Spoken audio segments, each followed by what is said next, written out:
Hello friends, welcome to Krishna automation. आज हम CNC machine की 6 स्क्रीन्स की बात करेंगे जो यहाँ पे हैं। देखो ये स्क्रीन दिख रही है आपको, इनके बारे में हम बताएंगे ये क्या क्या काम करती हैं। POS, PROG, offset, system, message, custom graph. ये फानुक कंट्रोल में MDI यूनिट है।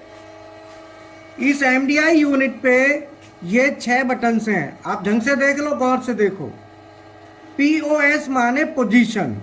पोजीशन का मतलब होता है कि CNC मशीन में X और Z एक्सिस की जितनी भी पोजीशन होती हैं वो इस स्क्रीन के अंदर आती हैं।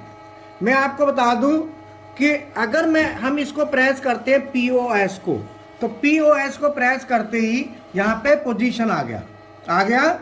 अब इसमें पोजीशन कितनी है, तो मैं यहाँ पे क्या करूँगा, ये स्क्रीन की ये सॉफ्ट की है। ये क्या है बोलो? सॉफ्ट की। तो मैं ऑल वाली सॉफ्ट की को प्रेस करूँगा, जो ऑल के नीचे है ना, ये देखो। ठीक है, हमने इसको प्रेस किया। जैसे ही इसको प्रेस करेंगे तो मशीन की डिफरेंट पोजीशंस यहाँ पे आएंगी। नंबर 1 रिलेटिव, देखो रिलेटिव लिखा है। दूसरी एब्सोल्यूट, तीसरी मशीन, एक चौथी होती है डिस्टेंस टू गो, जो कि जब आएगी जब हम प्रोग्राम को रन कराएंगे तब। ये पहले नहीं आती। और यहाँ पे अगर केवल एब्सोल्यूट पोजीशन देखनी है तो हम इसको प्रेस करेंगे, रिलेटिव पोजीशन देखनी है तो इसको प्रेस करेंगे। ठीक है, और ये हमारा हैंडल वाला है जो हैंडल से चलाएंगे तब। ठीक है, तो मैं यहाँ पे ऑल प्रेस करता हूँ।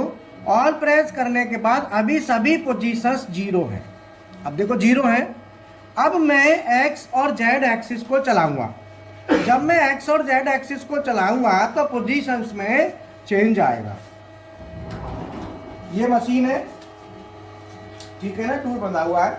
अब मैं पोजीशन स्क्रीन में चलाने से पहले सभी स्क्रीन्स को थोड़ा थोड़ा बताता हूं, फिर मैं आगे एक्सप्लेन करूंगा। दूसरी मैं ये बता देता हूं कि रिलेटिव पोजीशन ये हम जहां चाहें वहां 0 कर सकते हैं। जैसे मान लो अभी ये 0 0 है। अब मान लो मुझे कहीं भी 0 करना है तो मैं क्या करूंगा, हैंडल मोड में और X को नीचे कर देता हूं। X नीचे आ गया, आ गया नीचे। अब ये रिलेटिव कितना है, -21 है। मशीन भी -21 है, एब्सोल्यूट भी -21 है। मैं इसको यहाँ 0 करना चाहूँ तो इसको 0 करने, कहीं भी 0 किया जा सकता है। मैं इसको 0 करना चाहूँ तो REL लिखा है ना, REL माने रिलेटिव। मैं इसके नीचे वाली बटन को प्रेस करूँगा तो रिलेटिव, केवल रिलेटिव स्क्रीन ही सामने दिखेगी। क्या होगा, केवल। पक्का? अब मुझे X को 0 करना है यहाँ, तो X को 0 करने के लिए जो X है ना, मैं यहाँ पे X को प्रेस करूंगा। बोलो कर दे। X किया। जैसे ही X को प्रेस किया ये ब्लिंक करने लग गया। कर रहा है? नहीं कर रहा? जब ये ब्लिंक कर रहा है तो मैं यहाँ पे देखो सॉफ्ट की है, प्रीसेट, ओरिजिन।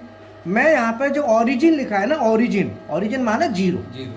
ओरिजिन का मतलब 0 होता है। तो मैं इसके नीचे की सॉफ्ट की इस बटन को प्रेस कर दूंगा तो ये 0 होगा। तो हमने क्या किया, इसको 0 कर दिया। अब हम और मान लो Z को लेते हैं तो हैंडल मोड में मान लो Z सेलेक्ट किया। अब मैं Z को आगे बढ़ा देता हूँ थोड़ा। अब मुझे यहाँ Z 0 करना है तो मैं Z 0 करने के लिए क्या करूंगा, बोलो? Z प्रेस करेंगे, Z ब्लिंक करने लगेगा। ब्लिंक कर रहा है? Yes sir. जब ये ब्लिंक कर रहा है तो आप यहाँ पे ओरिजिन कर, आपने 0 कर लिया। इस रिलेटिव पोजीशन का यूज जब हम मशीन में जॉज में कट लगाते हैं तब करते हैं।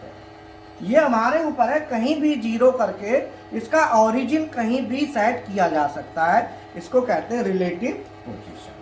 अब आती है मशीन पोजीशन। मैं यहाँ पे क्या करूँगा, अब मेरे सामने रिलेटिव है ना, मैं ये वाली बटन दबाऊंगा। जैसे ही मैं ये दबाऊंगा तो ये ऑल आ गया, मैं ऑल पे जाऊंगा तो यहाँ पे फिर आ गया। अब देखो रिलेटिव यहाँ 0 0 है, लेकिन मशीन में वैल्यू आ रही है और एब्सोल्यूट में भी वैल्यू आ रही है। तो एब्सोल्यूट पोजीशन क्या है कि एब्सोल्यूट की बाद में बात करेंगे, अब बात करते हैं मशीन की। रिलेटिव सबको क्लियर हो गया? अब बात करते हैं मशीन की।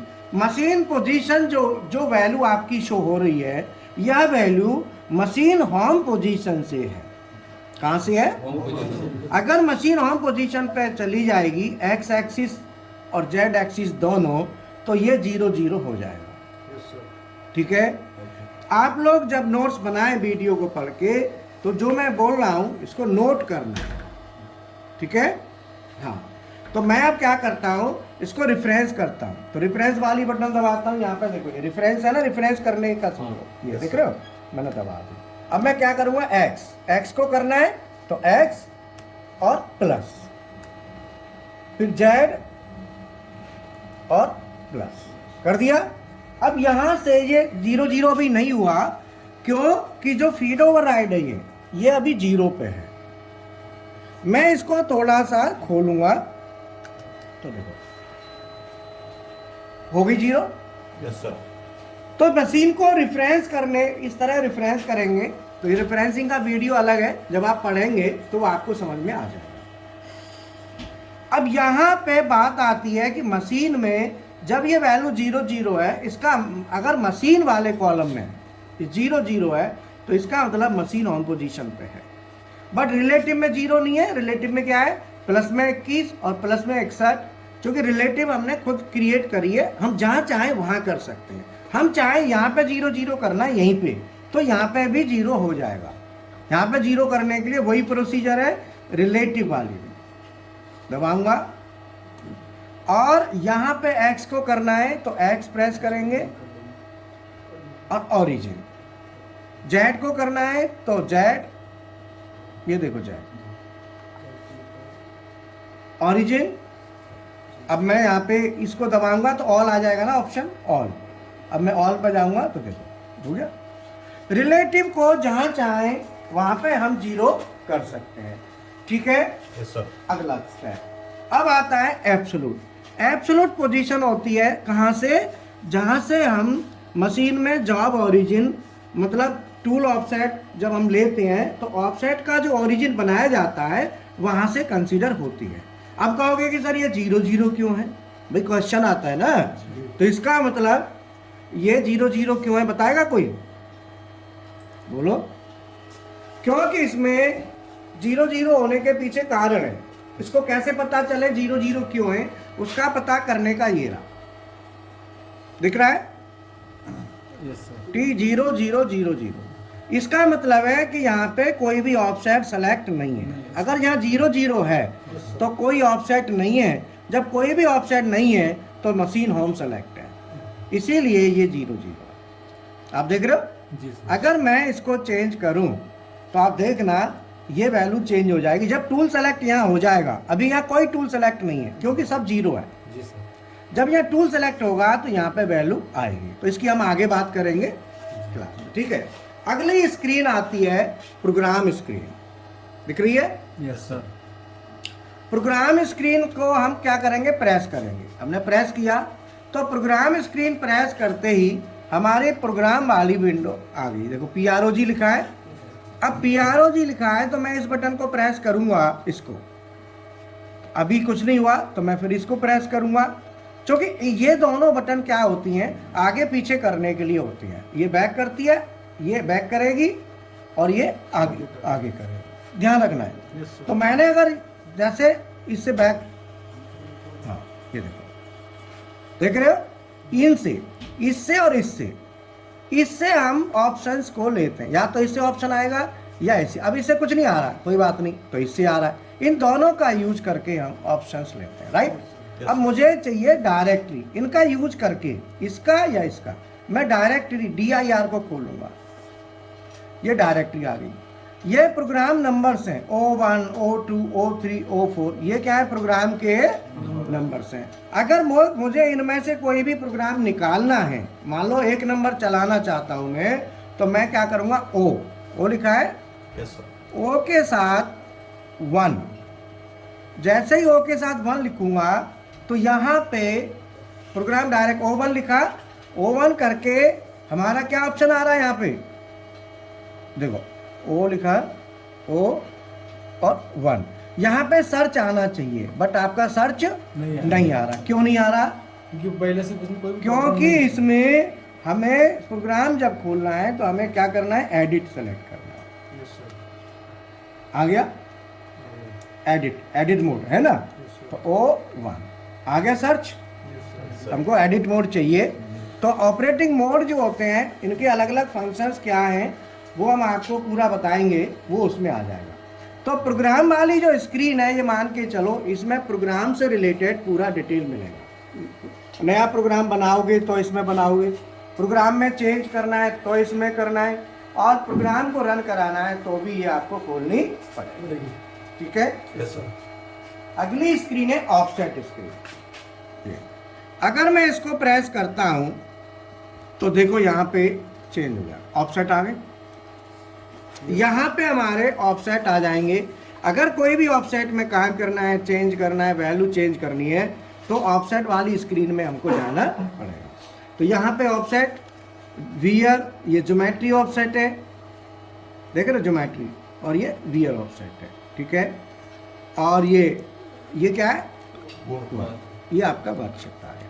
तो ऑफसेटिंग आ गई, मतलब ऑफसेट हमारे ऑफसेट से रिलेटेड सब इसके अंदर आएगा। जब ऑफसेट पढ़ाएंगे तो उसमें अच्छी तरह से आपको समझाएंगे, प्रोग्राम बनाएंगे तो इसको अच्छा समझाएंगे, बट आपको आइडिया रहे कि स्क्रीन कौन सी खोलनी है, इतना तो आइडिया रहे अभी। इसके बाद आता है सिस्टम। सिस्टम वाली जो स्क्रीन है ये मेंटेनेंस स्क्रीन है। अभी तो इसमें कुछ भी नहीं आ रहा, क्यों नहीं आ रहा, क्योंकि ये लॉक है। इसको क्या किया हमने, लॉक। ठीक है, लॉक खोलेंगे तो ये चलेगा। अब आता है मैसेज। मैसेज में क्या है, अलार्म का मैसेज जब देखेंगे तो आपको इसमें देखना है, कहाँ देखना है, मैसेज। अब कोई भी मैसेज अभी नहीं है, ठीक है, तो अलार्म मैसेज से हम देखेंगे। और ये है कस्टम ग्राफ। कस्टम ग्राफ का मतलब होता है कि जब हमें टूल चलता है हमारा कोऑर्डिनेट के हिसाब से, तो यहाँ पे ग्राफ बनता है। तो मैं इसको प्रेस करता हूँ, ये ग्राफ आ जाए, यहाँ पे सेट कर देंगे। जब हम चलाएंगे तो हमारा ग्राफ बनेगा, यहाँ पे क्लिक करेंगे तो यहाँ पे ग्राफ, ये स्केल बन गया ना, इस पे ये ग्राफ बनेगा। आप देख रहे हो ना, यस सर, ग्राफ। ठीक है, तो ये हमारा, हाँ, ये हमारे पैरामीटर्स हैं। वर्क की लेंथ कितनी है, लेंथ कितनी है हमारी, 40, डाया कितना है, 45 है ना। ये सब हम भर देते हैं, स्केल बना लेते हैं कितने का, ग्राफ को देखने के लिए। ठीक है, तो ग्राफिक पैरामीटर्स हैं जो हम भरेंगे। तो इस तरीके से टोटल मशीन का पूरी मेमोरी, जैसे कंप्यूटर में होती है हार्ड डिस्क है ना, D drive, E drive, desktop, जितनी भी कंप्यूटर की मेमोरी है सॉफ्टवेयर की, वो सब ड्राइव्स में अवेलेबल होती है। तो कुछ भी काम करना हो तो किसी न किसी ड्राइव में से आपको फाइल निकालनी होगी। ऐसे यहाँ पे सीएनसी मशीन की पूरी मेमोरी इन 6 भागों में बटी हुई है। यही 6 भाग हैं। आपको कुछ भी करना हो, आपको यहीं से कोई न कोई में काम करना पड़ेगा। जब भी आप मशीन में काम करने आएंगे, इनमें की जरूरत आपको तुरंत पड़ेगी। सबसे पहले इन्हीं का काम, बोलो। जब आप ऑपरेटिंग सीखते हैं, जॉब मोड, हैंडल मोड, जब आप ऑपरेटिंग सीखते हैं तो ऑपरेटिंग में जो मोड होते हैं, मोडों को जब सीखते हैं तो पोजीशन वाली स्क्रीन की जरूरत पड़ती है। जब आप ऑफसेट लेना सीखते हैं तो ऑफसेट वाली स्क्रीन की जरूरत पड़ती है। जब आप प्रोग्राम डालना सीखते हैं तो प्रोग्राम वाली स्क्रीन की जरूरत पड़ती है। तो सबसे पहले कौन सी स्क्रीन की जरूरत पड़ेगी, पोजीशन। उसके बाद ऑफसेट, उसके बाद प्रोग्राम स्क्रीन। तो जितने भी स्टूडेंट्स हैं, आप सब लोग समझ लो कि इस तरीके से आपको प्रैक्टिकल को करना है। ठीक है ना। प्रैक्टिकल में आप एक चीज ध्यान रखें कि पूरा इंडिपेंडेंटली बिल्कुल बढ़िया तरीके से प्रैक्टिकल करें, जिससे बढ़िया जाए। आओ। अब इसमें क्या है कि मैं आपको बता दूं, ये मैंने यहाँ भी लिखी है, position, program, offset, system, message और कस्टम ग्राफ। अब इनके बारे में ज़्यादा डिटेल के लिए जब हम काम करेंगे अगले उसमें प्रैक्टिकल आपको कराएंगे तो उसमें हम कहेंगे, ठीक है। तो फ्रेंड्स मैं बता दूं, ये सीएनसी मशीन और हमारे पास बीएमसी मशीन दोनों का प्रैक्टिकल थ्योरी दोनों पूरा फुल फ्लैश की फीस मात्र 4,000 रुपये है। लेकिन इसके साथ साथ इंडस्ट्रियल ड्राइंग GD&T इसका 1,000 रुपये है, वो आपको लेना पड़ेगा, जो कि बगैर ड्राइंग के कुछ नहीं होगा। तो ऐसे करके ये पड़ेगा आपको 5,000 रुपये। अगर आप डेल कैम और ऑटोकैड दोनों साथ में लेते हो तो ये मात्र 1,000 रुपये और आपको देना पड़ेगा, तो पड़ेगा 6,000, ठीक है ना। तो फिर क्वालिटी कंट्रोल है, उसका भी मात्र 1,000 रुपये है। CNC मैक्रो एडवांस उसका भी 1,000 रुपये है। और CNC अगर आप मेंटेनेंस सीखना चाहते हैं, ट्रबल शूटिंग, फॉल्ट फाइंडिंग, ये तो इसका भी 1,000 रुपये है। तो इस तरीके से आप कौन सा कोर्स करना है, लेकिन CNC PMC programming with practical पूरा 4,000, इंडस्ट्रियल ड्राइंग GD&T टॉलरेंस वगैरह सबके साथ ड्राइंग पढ़ना बताया जाएगा पूरा एकदम, तो 5,000। तो 5,000 मिनिमम। जब भी आप कोई भी हमारे जो कोर्स लेंगे तो आपको 5,000 मिनिमम का होगा। अब ये नहीं कि सर आपने वीडियो में बताया था 4,000 का है, तो वो ड्राइंग भी साथ में अटैच करो 5,000 का, ठीक है।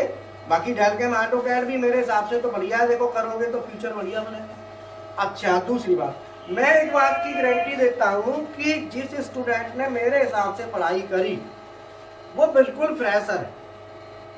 वो स्टूडेंट 6 महीने के अंदर अंदर 15 से 20,000 रुपये सैलरी की फुल गारंटी, और आजकल 12 घंटे की ड्यूटी चलती है, तो 12 घंटे के हिसाब से 25 से 30,000 रुपये आराम से पा सकता है कोई भी, लेकिन वो मेरे हिसाब से चले तो। क्योंकि स्टार्टिंग जो हमारे बच्चों की हो रही है वो 14,000, 15,000, 16,000, और जो नहीं पढ़ते देखो सीरियस नहीं है, मैंने कहा भाई ये करो, नहीं करेगा तो भाई देखो उसकी तो 12,000 रुपये, ठीक है। लेकिन जिसने मेहनत सही करी वो 14-15 से नीचे नहीं जाएगा।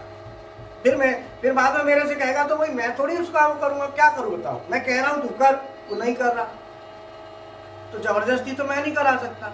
लेकिन फिर भी 12,000 तो कम से कम है, क्योंकि मैं सुबह 8 बजे काम शुरू करता हूँ, 9 बजे चाय आ जाती है सबकी स्टूडेंटों की, सेम चाय पीते, मैं भी वही चाय पीता हूँ और बच्चे भी वही चाय पीते हैं सेम। उसके बाद मेरी पूरी दिनचर्या पढ़ाने में है। मैं चाहूँ तो फैक्ट्री लगा दूँ, क्योंकि मेरे पास पता नहीं कितने फैक्ट्री वाले PLC ऑटोमेशन का सीखते हैं, उनको मशीनों के लिए ऑटोमेशन चाहिए, क्योंकि हमारे पास ऑटोमेशन का भी कोर्स है। पिछले 16 साल से ट्रेनिंग का ही काम चल रहा है। मैनेजर रहा हूँ पहले, मैं 15 साल काम किया है। तो ऑटोमेशन के भी PLC के कोर्स हैं जिनकी फीस उनकी भी बहुत ज़्यादा नहीं है, समथिंग ऑफर के साथ चल रही है, 8,000 के समथिंग है, जिसमें डेल्टा, मित्सुबिशी, सीमेंस, ओवरॉन, एलन बेली, HMI, SCADA, drive, VFD, servo, stepper, CNC maintenance, इसका मेंटेनेंस भी सिखाते हैं, लेटर डिजाइन करना, CNC में पूरा लेटर डिजाइन करना, और क्या रह गया, हाइड्रोलिक हो गया, हाइड्रोलिक न्यूमेटिक, मतलब ये लगा लो कि मेरे पास 31 साल का अनुभव है। अब आप देखो, मैकेनिकल, इलेक्ट्रिकल, इलेक्ट्रॉनिक्स पूरा। बाकी PLC की लैब हम अदर वीडियोस में दिखाते हैं। अभी BMC मशीन है, देखो ये पूरा सिस्टम है, सीमेंस का है 808D। इसमें क्या है कि सीमेंस और फानुक दोनों सिस्टम हम रखते हैं, सीमेंस और फानुक और दोनों मशीन, CNC भी और BMC दोनों, ठीक है ना। क्योंकि BMC में CNC से ज़्यादा पैसा मिलता है, और डेल कैम का real use CAD CAM BMC में होता है, ठीक है। अब जैसे BMC में स्टूडेंट लिख रहे हैं, यहाँ पे देख रहे हैं CNC लिखा है किसी ने, CNC, VMC, ये स्टूडेंट है अपने प्रैक्टिकल करते हैं, ठीक है। अब मैं आपको ये कैट कैम सेक्शन है, और मैं अब आपको PLC की लैब भी दिखा देता हूँ, ठीक। ये PLC की लैब है, में सीमेंस का स्टेशन है, ये कॉन्ट्रैक्टर्स हैं।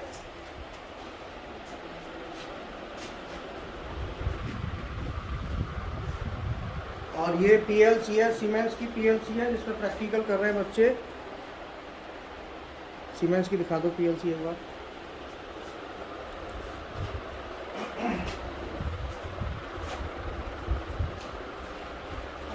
और ये हाइड्रोलिक पावर पैक है। और ये एलन बेल्डी पीएलसी। और ये ओमरॉन। और ये देखो कम्युनिकेशन केबल यहाँ पे पूरा। तो जो भी पीएलसी करना चाहे वो पीएलसी भी कर सकते हैं। भागों में लग रहा है। कहाँ से आए हो आप? कलकत्ता से। कलकत्ता से आए हो, है ना? थोड़ा ये देखो, ये लगे हुए हैं। क्या कर रहे हो भाई? पैनल बना रहे हैं। देखो पैनल की वायरिंग करना है। और ये पूरा पीएलसी लगा के पूरी वायरिंग कर रहे हैं, है ना? पैनल वायरिंग पूरी पीएलसी की पूरी पैनल वायरिंग हो रही है ना? ये पीएलसी है ना? ये एमसीबी है, कॉन्ट्रैक्टर है। और ये एसएमपीएस है ना? और ये वायरिंग थिम्बल वगैरह प्रॉपर लगा के वायरिंग दिखाओ। एक थिम्बल कैसे लगा रहे हो? सब में थिम्बल लगा रहे हो ना? हाँ जी। ये देखो थिम्बल है ना? थिम्बल लगा के प्रॉपर कनेक्शन एकदम बढ़िया। देख रहे हो ना आप? बढ़िया एकदम फिनिशिंग के साथ। और ये संदीप है, संदीप लग रहा है। ये हमारे पास स्टेपर मोटर है ना? और वो सर्वो मोटर है, दोनों सर्वो मोटर हैं। तो इस तरीके से पूरा ये मशीन दिखा दो एक बार। ये मशीन है, ठीक है। चलो, ये हाइड्रोलिक सिस्टम है। आओ। तो इसमें क्या है कि हमारा पूरा ये भी सिस्टम है, पूरा VFD है, स्टार डेल्टा मोटर। और तो इस तरीके से मैं आपको बता दूं कि हमारे पास बेसिकली पूरा CNC programming, BMC programming, Delcam, AutoCAD, quality control, CNC maintenance, CNC macro, BMC macro, AutoCAD, Delcam, ये सब मैकेनिकल लाइन के। इधर PLC, SCADA, HMI, ये लगा लो। कुल मिला के आपको सीखने की इच्छा होनी चाहिए। चार्जेस बहुत कम है और आप पूरा बढ़िया परफेक्ट। और मैं कहता हूँ हमारे यहाँ से सीखा हुआ कैंडिडेट, जब तक फ्रेशर कैंडिडेट 8 घंटे के 15 से 20 हज़ार और 12 घंटे के 25 से 30 हज़ार न पाए, तब तक हमें अच्छा नहीं लगता। पूरी कोशिश ये रहती है कि 15 से 20 हज़ार में 8 घंटे के और 12 घंटे के 25 से 30 हज़ार, इतना ज़रूरी है। अगर मेरे हिसाब से कैंडिडेट चलता है तो मैं दबा के छोड़ूंगा, क्योंकि हमारे पास चाय फ्री दे रहे हैं। चाय पियो, नहाने के लिए गीजर, अब तो सर्दी आ रही है, जा रही है खैर, रहने के लिए सब व्यवस्था है, रहने के लिए फ्री व्यवस्था, कोई दिक्कत नहीं। बस खाने की एक बात है, हॉस्टल भी है, हॉस्टल में खाना रहना सब मिलता है। वहाँ चार्जेज है रहने और उसका अलग से फैसिलिटी। बाकी सेंटर पर रहते हो तो यहाँ रहना फ्री है। यहाँ आपको गद्दा, फोल्डिंग बेड सब मिलता है, कोई दिक्कत नहीं है। ठीक है, थैंक यू वेरी मच।